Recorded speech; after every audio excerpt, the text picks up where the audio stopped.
السلام علیکم ورحمۃ اللہ وبرکاتہ۔ آپ دیکھ رہے ہیں اسلامک پوسٹ۔ امید ہے آپ سب خیریت سے ہوں گے۔ ناظرین، آج میں آپ کو لفظ اللہ کے معنی، اس کی خواص اور اس کی برکات اور فضیلت کے بارے میں بتاؤں گی۔ تو یہ سب جاننے کے لیے ویڈیو کو اینڈ تک ضرور دیکھیے گا اور لائک اور سبسکرائب کر دیجیے گا تاکہ آئندہ آنے والے وظائف آپ کو بآسانی پہنچ سکیں۔ تو ناظرین، آغاز کرتے ہیں۔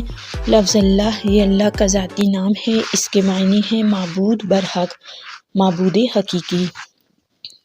ناظرین، جو شخص روزانہ 1000 بار پڑھ لے تو اس پر اللہ تعالیٰ کا کامل یقین ہو جاتا ہے، اور اگر لا علاج مریض کے پاس پڑھا جائے تو وہ شفا یاب ہو جاتا ہے۔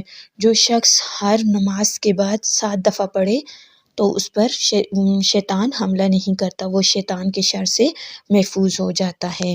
اور اسیب زدہ کے لیے کسی برتن پر اللہ اس برتن کی گنجائش کے بقدر لکھ کر اس کا پانی اسیب زدہ پر چھڑکیں تو اس پر مسلط شیطان جل جاتا ہے۔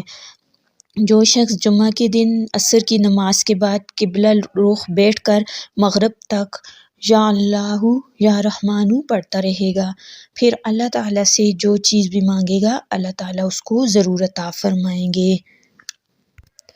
جو شخص 1000 بار یا اللہ یا ہوا پڑھے گا اس کے دل میں ایمان اور معرفت کو مضبوط کر دیا جائے گا۔